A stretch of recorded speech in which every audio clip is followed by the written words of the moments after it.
자, 오늘 말씀은 그 땅을 그리워라 마지막으로요. 희년과 이 땅의 모습이란 제목으로 같이 말씀을 나누겠습니다.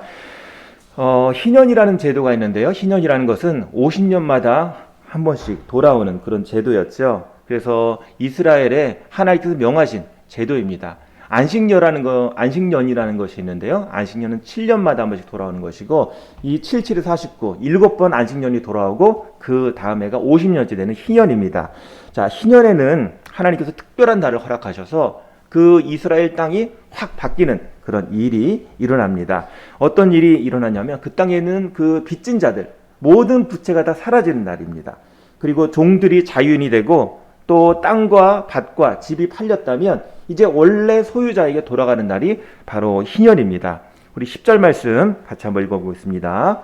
너희는 50년째 해를 거룩하게 하여 그 땅에 있는 모든 주민을 위하여 자유를, 이 해는 너에게 희년이니 너희는 각각 자기의 소유지로 돌아가며 각각 자기의 가족에게로 돌아갈지며. 자, 그래서 여기 보면 우리가 그 땅을 그리워라 라는 제목으로 계속 이번 12월 달 말씀을 보셨는데요. 그 땅, 하나님께서 분배하신 그 땅, 그래서 그 땅들이 12지파들에게 또 그 12지파 안에 있는 각 가족들에게 분배가 되었는데, 그것으로 원래 돌아가는 거예요. 원래 소유자대로 돌아가는 겁니다. 살다 보면 잘 되는 일도 있고 안 되는 일도 있어서 재산이 적어지기도 하고 많아지기도 합니다. 너무나 문제가 생기면 그 빚을 갚을 수가 없어서 때로 자기 자녀들을 남에게 종살이 시키기도 합니다. 그런 일들이 계속 오래되다 보니까 결국 땅도 빼앗기고 집도 빼앗기고 자기의 가족들도 다 흩어지는 종이 되는 일들이 일어났던 것이죠. 그런데 50년이 되면 이 모든 것이 다시 원상복귀가 되는 것이 바로 희년입니다. 그러니까 한마디로 시간만 지나면 모든 문제가 해결되는 거죠. 지금 우리나라로 치면은요, 해가 바뀌면 여러분, 내가 갖고 있는 은행빚이 있다면 그 은행빚이 또는 사채까지 썼어요. 근데 그런 것이 다 자동으로 없어지는 해가 되는 것입니다. 그리고 모두 한 사람이 다 자기 집을 갖게 되는 것이고요. 자기 땅을 갖게 되는 것이고, 또 종처럼 대우받지 못하고 최저임금으로 살던 사람들이 자기의 임금을 제대로 받게 되는 때가 바로 희년입니다. 그러니까 임금 받던 것도 원래대로 돌아오는 거예요. 적게 받던 것 많게 받고, 또 너무 많이 받았던 사람은 적당하게 받는 것이 바로 희년이죠. 그리고 큰 부자들이 자기 재산들을 모든 사람에게 고루 나눠줄 수밖에 없는 그런 때가 바로 희년입니다. 그러니까 모두 일하게 되고 집에서 살게 되고 새로 시작할 수 있는 기회를 얻게 되는 것이 바로 희년이라는 거죠. 희년이 되면 큰 부자도 없고 가난한 사람도 없고 모두 같은 출발점에서 시작되는 것입니다. 그러니까 부동산 투기, 집값 상승, 부의 편중, 양극화, 그런 것이 없어지는 거예요. 그러니까 공평한 사회, 정의로운 사회가 되는 것이죠. 우리나라도 이런 게 있으면 얼마나 좋을까요? 근데 전 세계적으로 이렇게 된 적이 없다는 것이 문제입니다. 자, 그런데 희년이라는 것은 단순하게 사회 제도, 자기 빚이 없어지고 모두 부의 재분배가 일어난 것만 아니라 필수 조건이 하나가 있었습니다. 그게 뭐냐면, 희년은 단순하게 사람들끼리만 그렇게 문제가 해결되는 것이 아니라 땅에 있어서도, 또 땅에 살고 있는 짐승들까지도 그 희년의 대상이었다는 거죠. 그래서 희년이 되려면 희년 때는 안식년과 마찬가지로 쉬는 날이에요. 1년 동안 땅도 쉬는 겁니다. 그리고 그 땅을 위해서 일하는 짐승들, 소, 돼지, 말, 그런 것도 다 쉬는 해가 희년이라는 거죠. 자, 그러면 농부들이 씨를 안 뿌리는 거예요. 희년에는 온전히 안식해야 되는 겁니다. 그러면 문제는 어떻게 먹고 사냐는 거죠. 희년이 성립이 되려면 희년 전에 안식년이셨어요. 1년. 그리고 희년이 이제 그 다음에 찾아오죠. 최소한 2년. 근데 문제는 씨를 뿌리고 준비를 해야지 그 다음에 되는 건데, 땅을 놀리고 있었으면 씨를 못 뿌렸으면 한 해가 더 지나가는 겁니다. 그러니까 여유 있게 3년을 먹고 살 것이 있어야지 희년이 지켜질 수가 있는 것이죠. 자, 그래서 20절 말씀, 이스라엘 사람들이 이렇게 질문합니다. 우리 같이 읽어보겠습니다. 만일 너희가 말하기를 우리가 만일 7째 해에 심지도 못하고 소출을 거두지도 못하면 우리가 무엇을 먹으리요 하겠으나. 자, 하나님께서 돌봄이 없다면 희년이 될 수가 없다는 거예요. 아무리 우리가 서로 사회를 평등하게 만들자, 서로 평등하게 정의롭게 만들자 할지라도 그 땅에서 소출을 내지 않으면, 먹고 살 게 당장 없으면 이뤄줄 수가 없다는 거죠. 그런데 하나님께서 그걸 채워주신다는 겁니다. 21절 읽어보겠습니다. 내가 명령하여 여섯째에 내 복을 너에게 주어 그 소출이 3년 동안 쓰기에 족하게 하리라. 하나님께서 약속하셨어요. 내가 너에게 희년 지키라고 했으면 3년 동안 쓰기에 족하게 미리 풍성한 소출을 주겠다라고 말씀하시는 겁니다. 그러니까 하나님은 할 수 있는 능력을 주시고 하라고 하시는 거죠. 희년이 가능한 이유는 왜 그렇습니까? 하나님이 우리의 우주와 땅의 주인이시기 때문에 그렇습니다. 그렇기 때문에 우리가 요셉이 국무총리가 됐을 때 국무총리로 성공할 수 있는 이유는 뭐냐면 하나님께서 그 약속대로 지켜주시기 때문이에요. 7년 동안 큰 풍년이 있고 7년 동안 큰 흉년이 있는 것을 미리 알려주시고 이제 국무총리가 된 요셉이 매년 그 이집트에서 나오는 소득물 중에서 20%를 저축하게 했어요. 그래서 이거는 절대 먹으면 안 된다. 다 그거를 모아놨다가 나중에 흉년이 찾아줄 때 쓰게 했던 거죠. 하나님께서 모든 풍년과 흉년을 주관하신 분이라는 겁니다. 모든 자연이 순종하기 때문에 하나님이 희년을 지켜라 라고 말씀하셨던 것이죠. 근데 사람들은 하나님의 말씀보다 당장 내가 할 수 있는 것에 더 큰 관심이 있습니다. 그 사람들은 농업기술을 발전시키고 또 내가 스스로 먹고 살 수 있는 능력이 있다라고 하면 그때부터 이제 하나님부터 마음이 떠나는 거죠. 요즘 농사 지을 때 어떻게 짓습니까? 다 화학비료 쓰고 농약을 쓰고 합니다. 또 종자를 개량하는데 무슨 뭐 생명공학이다 해가지고 그런 좋은 종자를 만들고 노력을 하는 거죠. 잘 되는 것 같습니다. 쉽게 보입니다.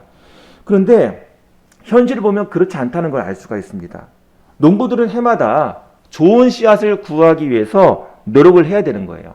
기존에 있던 종자를 뿌리면 농사 망합니다. 해마다 좋은 종자를 돈을 주고 구입을 해야 됩니다. 종자 전쟁이에요. 농약을 뿌리면 그걸 이기는 해충들이 더 세게 나오는 겁니다. 내성을 갖게 되는 거죠. 그러니까 더 강력한 농약을 뿌려야 되는 것이고 또 지구 온난화로 점점 환경이 어려워지기 때문에 그 기후를 이길 수 있는 그런 좋은 종자를 만들어내야 되는 거예요. 그러니까 종자를 계속 개발하지 않으면 농사 망한다는 것입니다. 그래서 해충을 이기고 더 잘 자라고 더 맛있는 품종을 위해서 세계 각국이 경쟁을 하고 있어요. 우리가 먹는 무, 배추, 양파, 당근, 토마토 종자의 절반 이상이 로얄티를 주고 종자를 사오는 겁니다. 심지어 청양고추도요.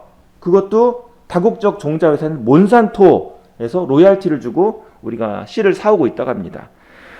그러니까 우리가 먹고 있는 것이 보면은요. 제대로 된 것이 아니라 다 그런 어떤 특별한 종자 개량을 통해서 그거를 뿌리지 않으면 제대로 수확을 얻을 수 없는 그런 상태에 살고 있다는 겁니다.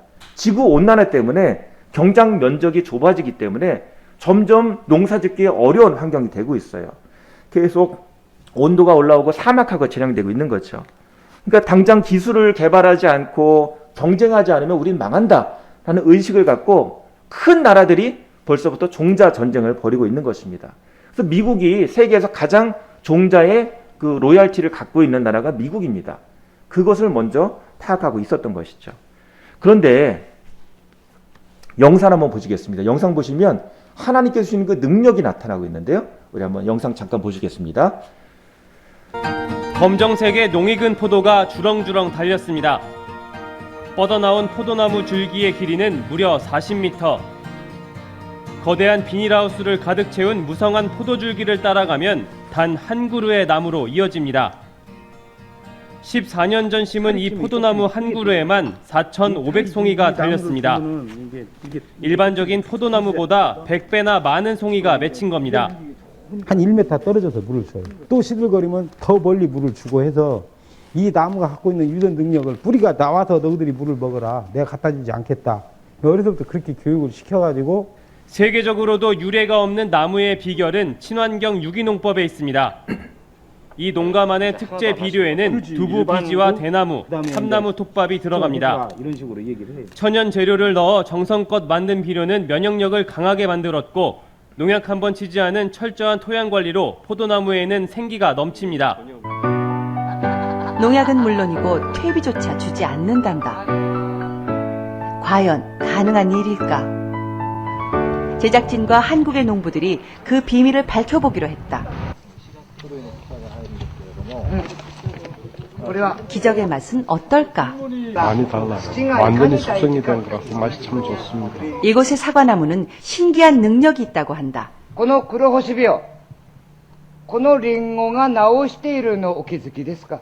これ、病気の後 골치 아픈 병이 돌아도 나무가 스스로 자연 치유를 하니 농약을 칠 필요가 더 이상 없다는 것. これは農薬を散布していれ 성병이요 ば 들면은 막 100% 터지거나 그럴 なり 것도 ないです 근데 확실히 나아지는 게 왜 확실하네요, 그렇죠? 이곳에서만 볼 수 있는 독특한 현상이다. 잎이 스스로 이제 요 병이 생긴 부분만을 더 떨어뜨리는 거죠. 저기 구멍을 만들어 갖고. 또 병이 난 부분만 잘라내듯 없애는 신기한 현상도 일어난다. 今まで私のような栽培は不可能と言われてきました。私は土が力を出しやすいようにしたからです。 기무라의 땅에선 나무가 깊고 넓게 뿌리를 뻗어 비료 없이도 충분한 영양을 구할 수 있다. 어떻게 이런 좋은 흙을 만들어낸 걸까? 기무라의 과수원은 풀이 무릎까지 올라온다. 게으른 농부라 흉볼 일이기도 한데 오히려 이게 비결이란다. 山の姿を再現しました。山の木たちは肥料も農薬も使わないんですよ。 한테 주는 것은 뭐냐면 농부의 마음이 아니라 욕심이죠, 욕심. 사람의 욕심. 식물의 욕심이 아니고 그 욕심 때문에 망하는 거지. 근데 실질적으로 나놓고 이렇게 잘만 이렇게 잘 되라고 빌어주기만 해도 이러고 잘 되는데 뭐 왜 그렇게 힘들게 하는지 모르겠어요. 자연 농부의 마음엔 감사가 가득하다. 今年も頑張ってちょうだいよ。みんな待ってるから頑張ってね。頑張れよ。 예, 영상 보셨죠? 앞에 나온 것은 포도나무, 한 4,500송이가 달린 포도나무인데, 지금은 더 많이 열렸습니다. 이게 아까 보신 건 2018년도 영상이었는데요. 그리고 그 다음에 나온 게 일본에 있는 기적의 사과라고 이름이 되고 있는, 아주 특별한 사과입니다. 그래서 1년 동안 놔둬도 썩지 않는 그런 사과, 당도도 높고, 또 이 사과가 병충해를 스스로 이기는데 농약을 주지 않아요. 그래서 10년 동안 이 농부가 이제 기무라 아키노리 씨가 농사를 짓는데 사과를 그냥 방치했습니다. 그래서 잡초가 무성하게 자라도록 10년을 놔두니까 흙이 새롭게 변해가지고 그곳에서 사과가 아주 건강한 사과가 열리고 있는 것을 볼 수가 있었습니다. 자, 그런데 아까 그 한국 농부가 이야기한 사람의 욕심 때문에 농약을 쓰게 된다라는 것이 마음에 와닿죠. 우리는 그걸 못 기다리는 거예요. 자연 스스로 능력, 하나님께 주시는 그 자연 치유 능력이 있고 그 스스로 농약 없이도 병충해를 이길 수 있는 맛있는 과일을 만들어낼 수 있는 능력이 있음에도 불구하고 그를 못 기다리는 겁니다. 당장 우리가 농약을 쳐야 되고 당장 무엇을 하지 않으면 못 살겠다 그런 생각을 하고 있는 것이죠. 사실 우리가 왜 희년을 지키지 못하는가? 하나님은 자연적으로는 다 그런 지혜와 능력을 주셨는데 우리가 욕심 때문에 우리의 죄 때문에 우리나라가 전 세계적으로 희년과 같은 그런 사회가 평등하고 공평하고 하나님의 질서가 있는 사회가 되지 못하고 있다는 것입니다. 자, 제가 왜 이야기를 하고 있나요? 그 땅을 그리워라. 하나님께 주신 땅이 무엇인가에 대해서 설명을 하는 것입니다. 첫 번째는 하나님이 땅의 주인이라는 것입니다. 우리가 땅의 주인이 아니에요. 하나님이 우리에게 살도록 빌려주신 것입니다. 자, 그래서 23절 말씀 같이 읽어보겠습니다. 토지를 영구히 팔지 말 것은 토지는 다 내 것임이라. 너희는 거류민이요 동거하는 자로서 나와 함께 있느니라. 자, 땅이 누구 거라고요? 하나님 겁니다. 그래서 예수원의 원장이었던 대차원덕 신부님은요, 예수원 올라가는 길에다가 이 말씀을 딱 돌에다가 새겨놨어요. 그래서 토지는 하나님의 것이라 라고 큰 글씨로 써놨습니다. 이 땅, 우리가 밟고 사는 이 땅이 누구 거라고요? 하나님 겁니다. 그런데 마치 우리 거인 것처럼 우리가 더 차지해야 되고 우리가 더 여기서 살기 위해서 아등바등하는 그런 모습을 우리가 발견하게 되는 것이지요. 자, 55절 같이 읽어보겠습니다. 이스라엘 자손은 나의 종들이 됨이라. 그들은 내가 애굽 땅에서 인도하여 낸 내 종이요 나는 너희 하나님 여호와이니라. 자, 하나님이 주인이고 우리가 종이라는 거예요. 사람들끼리는 서로 종을 만들고 서로 하는데 그게 아니라 모든 사람들은 다 평등하고 오직 하나님이 왕이시고 우리는 그 밑에 있다는 것입니다. 이것이 참다운 성경에서 말하는 평등이죠. 우리가 희년의 원리를 적용해서 살자라고 하면은 어떻게 그게 가능하냐라는 생각을 합니다. 사람들 참 어리석다. 참 그것을 생각한다고 되겠냐라고 이야기합니다. 실제로 되기는 참 어렵습니다. 땅값을 올리고 집값을 올리고 또 논밭을 팔고 사고 하면서 돈 때문에 사람들이 불평등해지는 거죠. 우리나라도 해방 이후에, 그전에는 괜찮은데 해방 이후에 부동산이 강력한 재테크 수단이 되었다고 합니다. 그래서 서울에 많은 사람들이 지방에 많은 땅을 소유하고 있고요. 또 수백 채의 집을 가진 사람이 있고 또 임대료를 너무 올려가지고 상인들이 쫓겨나가고 있습니다. 그래서 건물주 위에 조물주, 조물주 위에 건물주라는 말까지 생겨나고 있습니다. 많은 사람들이 은행에 또 고리대금업자에게 종살이를 하고 있습니다. 그러면 공산주의는 낫냐? 공산주의는 부자들의 재산을 다 뺏어가지고 나라가 가져갔잖아요. 그러면 그 공산주의는 살만한가? 잘 살펴보면 그렇지도 않습니다. 우리가 볼 수 있는 중국과 러시아도 지금은 엄청난 갑부가 탄생하고 있어요. 세계적인 갑부가 나오고 있죠. 그러니까 거기도 원래 취지대로 가지 않고 있는 것을 알 수 있고 또 그 안에도 많은 부패가 있는 것을 알 수가 있습니다. 자, 그러면 어떻게 정의로운 사회가 될 수 있을까요? 이스라엘은 그걸 실행했을까? 이스라엘도 실행을 못했다는 거예요. 우리 같이 읽어보겠습니다. 느헤미야 9장 35절 36절입니다. 그들이 그 나라와 주께서 그들에게 베푸신 큰 복과 자기 앞에 주신 넓고 기름진 땅을 누리면서도 주를 섬기지 아니하며 악행을 그치지 아니하였으므로 우리가 오늘날 종이 되었는데 곧 주께서 우리 조상들에게 주사 그것의 열매를 먹고 그것의 아름다운 소산을 누리게 하신 땅에서 우리가 종이 되었나이다. 이스라엘 사람들도 그 땅에서 신년을 못 지켰고 나중에는 그 땅에서 쫓겨나가지고 포로로 잡혀가서 그 포로된 땅에서 종살이를 하고 있는 것입니다. 땅에서 우리가 종이 되었나이다. 하나님께서는 우리가 그 땅에서 당당하게 살기 원하시는데 그 땅에서 종이 되고 있다는 것입니다. 우리는 그 땅을 그리워라 라는 그런 여호수아가 그 각 지파 지도자에게 준 말을 통해서 또 하나님께서 우리에게 땅을 주시고 그 땅을 얻도록 하는 과정을 통해서 그러면 이 우리가 살고 있는 땅은 어떤 땅인가를 살펴봐야 하는 것이죠. 이 땅은 어떤 땅입니까? 죄악이 있고 불평등한 땅입니다.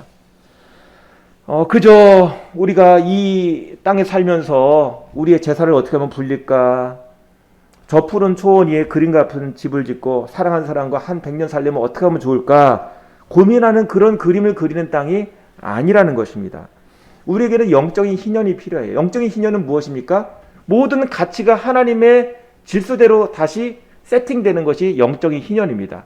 그러니까 자기의 많은 것들을 다시 다른 사람에게 나눠주고 또 억압되고 빼앗겼던 것을 다시 얻게 해주시는 하나님의 그 해방, 새롭게 하시는 능력이 우리 안에 있다면 우리가 가졌던 그 가치 기준들도 다시 리셋이 돼야 되는 거예요.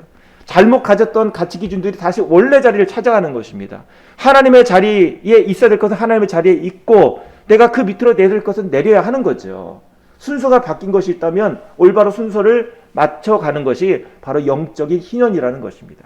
이스라엘 백성은 왜 그거를 지키지 못했는가? 그들의 마음속에 하나님을 섬기지 못하고 영적인 희년이 먼저 세팅이 되지 않았기 때문에 결국 그들이 사는 이스라엘 땅에서 쫓겨나고 종살이를 하게 된 것입니다.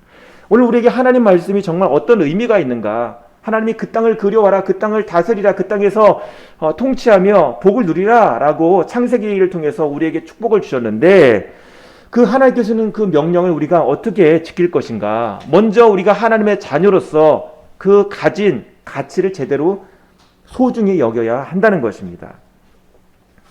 2020년 우리 마지막 주일 이 땅을 바라보는 바른 눈을 가져야 되는 거죠. 내가 여태까지 살아온 대로 내년에도 그렇게 살아도 괜찮은가? 이 기준대로 이 방법대로 그대로 살아도 괜찮은가를 한번 돌아봐야 하는 것입니다.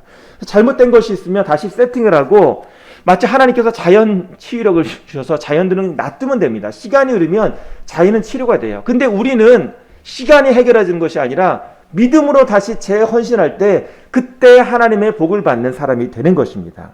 우리의 욕심을 버리고 우리가 어떤 농약만 준비하고 있지는 않지요. 내가 이거 하면은 잘 자랄 거야. 이거 뿌리면 잘 자랄 거야. 그런 것이 아니라 하나님 우리의 삶을 인도해 주시옵소서. 주님이 주인입니다. 주님이 우리에게 이른 비와 늦은 비를 내려주시고 우리의 풍성한 소출을 책임져 주신 분이 주님이십니다. 희년이 가능한 이유는 하나님께서 3년 동안 우리에게 먹을 것을 다 제공해 주시는 그런 은혜 때문에 희년이 가능한데, 우리에게도 내년에 살 동안 하나님께서 우리를 인도하시는 능력의 하나님인 줄 믿습니다. 먼저 하나님을 인정하고 하나님을 예배하는 사람이 되게 하여 주시옵소서. 이런 마음이 우리에게 있어야 하는 것입니다. 자, 그래서 사무엘상에 나오는 두 가지를 제가 말씀을 드리려고 합니다. 첫 번째로 하나님의 말씀을 듣는 사람입니다. 엘리 제사장은요, 영적으로 비둔한 사람이었어요. 그러니까 몸집도 많이 먹어서 살이 찐 사람이었는데 영적으로도 비둔했다는 거죠. 그의 자식들은 제사장이었습니다. 근데 타락했습니다. 그래서 결국은 제사도 하나님께서 기뻐하신 제사를 못 드렸고, 또 전쟁이 일어났을 때 준비하지 못해서 결국 망하고 말았습니다. 자, 우리 엘리의 아들들의 모습을 우리 성경 말씀으로 같이 보겠습니다.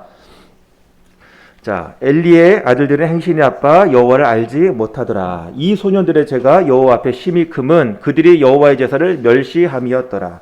하나님을 알지 못하고 하나님의 제사를 멸시하는, 하나님께 예배하는 것을 소중히 여기지 못하고 하나님의 말씀을 소중히 여기지 못하는 그 사람들, 자기의 욕심을 가지고 정의를 무시하고 하나님의 질서를 무시하고 살아가는 그런 어두운 시대였다는 것입니다. 근데 그 시대에 어떤 사람이 있었는가? 사무엘이 있었어요. 사무엘은 어떤 사람입니까? 하나님의 말씀을 들을 수 있는 사람이었습니다. 자, 사무엘은 어떻게 자라는가? 우리 말씀 보겠습니다. 아이 사무엘이 여호와 앞에서 자라니라. 아이 사무엘이 점점 자라매 여호와 사람들에게 은총을 더욱 받더라. 사무엘은 어떤 사람이었습니까? 어린아이였지만 하나님 앞에서 자랐어요. 어린아이였지만 점점 자랄 때 사람들에게 하나님께 은총을 받았어요. 하나님 안에 있으니까 그 안에 자연적으로 은총이 생기는 겁니다. 사람들이 그 사람을 기뻐하고 존중해주고 축복해주고 또 하나님께서 그 사람을 기뻐하시는 거죠. 이것이 바로 하나님의 말씀을 듣는 사람의 특징인 것입니다. 자, 그리고 하나님께서 말씀하셨을 때 어떻게 답했습니까? 자, 다음 말씀입니다. 여호와께서 임하여 사무엘아 사무엘아 부르시는지라. 사무엘이 이르되 말씀하옵소서 주의 종이 듣겠나이다 하니, 하나님이 말씀할 때 사무엘아 사무엘아 말씀하실 때 말씀하옵소서 주의 종이 듣겠나이다. 오늘 우리는 주님 바빠요, 나중에 들을게요, 주님 저 이거 하고 있어요, 이거 한 다음에 듣겠어요, 그런 마음을 갖고 있지는 않은지요. 오늘 주님께서 찾으시는 사람은 하나님의 말씀을 듣는 사람입니다. 주님 말씀하옵소서 듣겠나이다. 지금 주님 말씀하시면 제가 순종하겠습니다.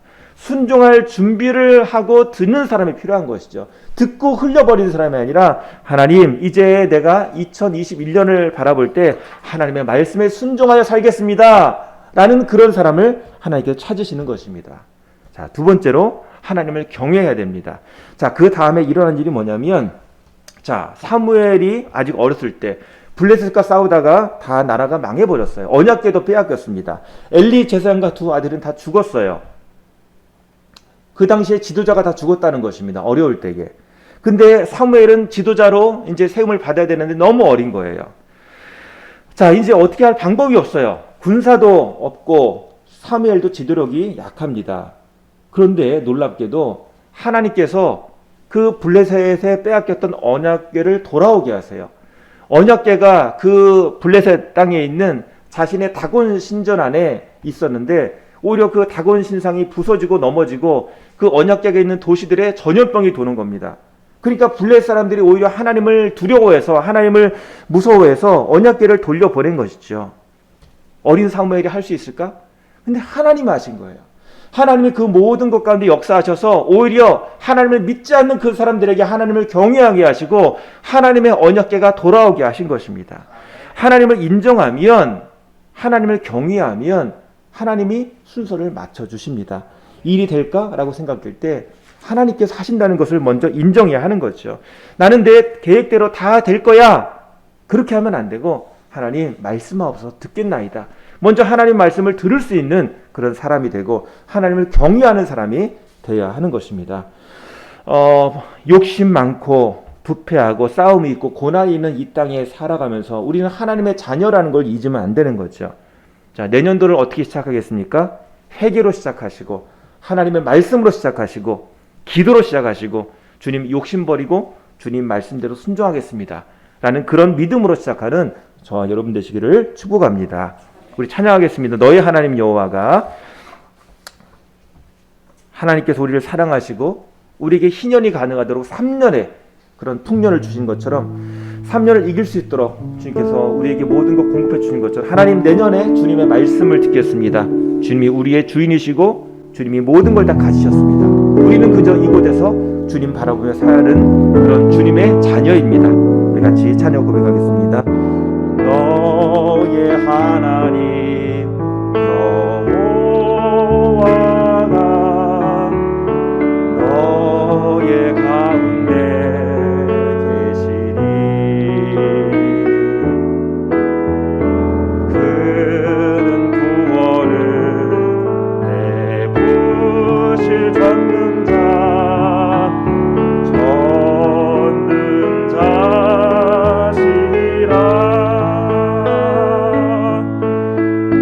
그가 너로 인하여 기쁨을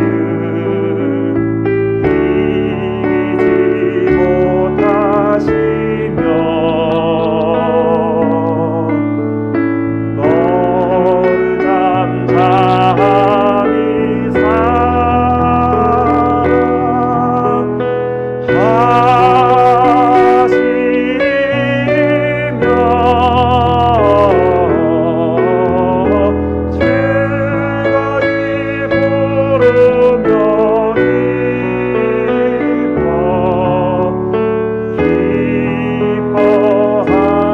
잠잠히 다시 한번 고백합니다. 너의 하나님 여호와가 너의 하나님 여호와가 너의 가운데 계시니 그는 구원을 베푸실 전능자 그가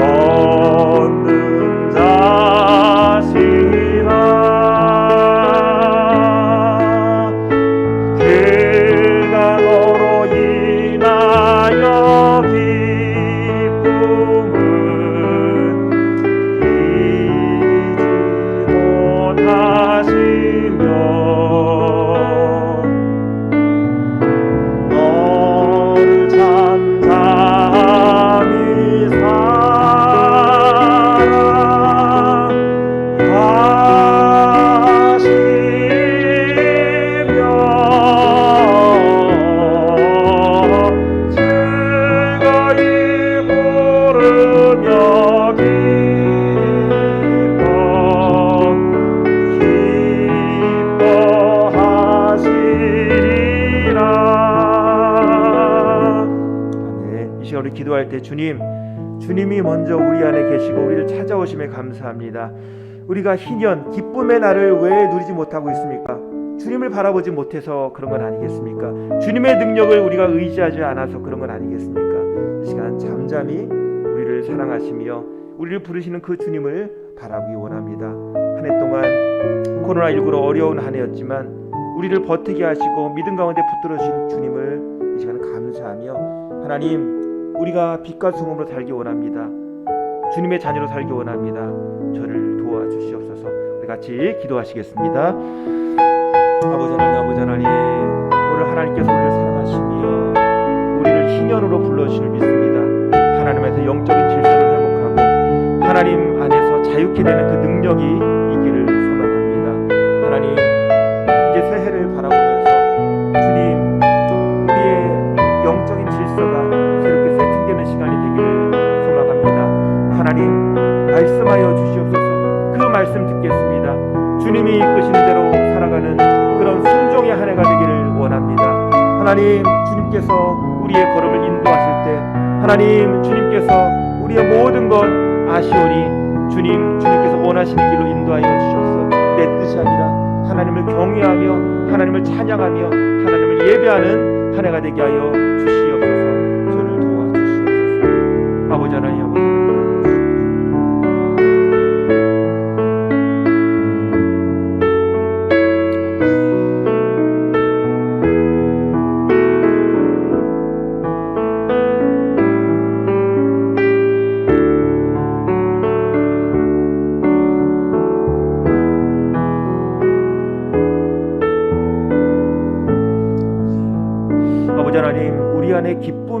회복되기를 원합니다. 소망이 회복되기를 원합니다. 내가 다 짜여진 틀 가운데, 계획 가운데 하나님을 불러서 하나님을 종처럼 부리는 것이 아니라 내가 하나님 앞에 마음을 열고 손을 들어 하나님 우리의 삶의 주인 되시고 우리를 인도하옵소서, 이렇게 주님 앞에 예배하며 고백하는 참다운 예배자가 되게 하여 주시옵소서. 하나님 우리의 삶 가운데 주정하여 주셔서 아버지 오늘 우리의 약한 믿음을 아시오니 하나님 믿음을 강하게 해주시고 하나님 말씀을 들으며 순종하며 또 하나님을 경외하는 삶 되게 하여 주시옵소서. 희년의 기쁨이 우리의 삶 가운데, 우리 가정 가운데, 일터 가운데, 교회 가운데, 나라 가운데 넘치게 하여 주시옵소서. 하나님 이 땅을 고쳐 주시옵소서.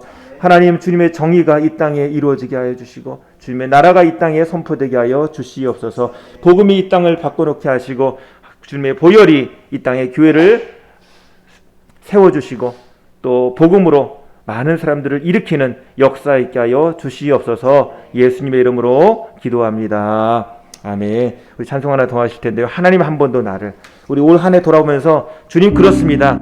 주님이 나를 떠나지 않고 나를 붙들어 주신 한 해 감사합니다.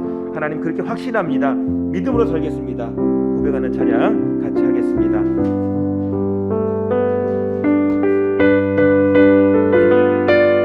하나님 한 번도 나를, 하나님 한 번도 나를 실망시킨 적 없으시고 언제나 공평과 은혜로 나를 지키셨네. 오 신실하신 주, 오 신실하신 주, 오 신실하신 주, 내 너를 떠나지도 않으리라, 내 너를 버리지도 않으리라. 약속하셨던 주님, 그 약속을 지키사 이후로도 영원토록 나를 지키시리라 확신하네. 지나온 모든 세월들, 지나온 모든 세월들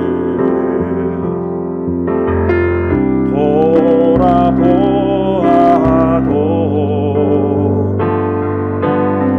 그 어느 것 하나 주의 손길 안 미친 것 전혀 없네. 오 신실하신 주, 오 신실하신 주, 내 너를 떠나지도 않으리라, 내 너를 버리지도 않으리라. 약속하셨던 주님, 그 약속을 지키사 이후로 영원토록 나를 지키시리라 확신. 이후로도 영원토록, 이후로도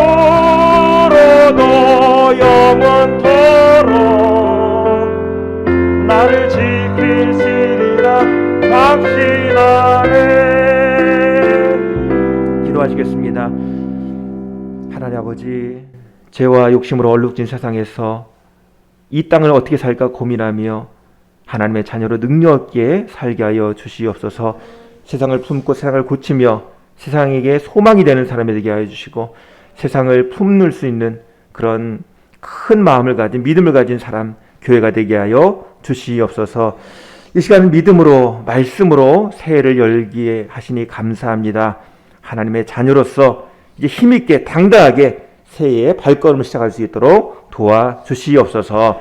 이제는 우리 구주 예수 그리스도의 크신 은혜와 아버지 하나님의 넓으신 사랑과 성령님의 감화교통 인도하심이 오늘 예배를 마치고 주님 안에서 한 해를 감사로 마감하며 새해를 믿음과 소망으로 말씀과 기도로 나가기를 소망하는 모든 분들에게 지금부터 영원토록 함께 하시기를 간절히 축원하옵나이다. 아멘.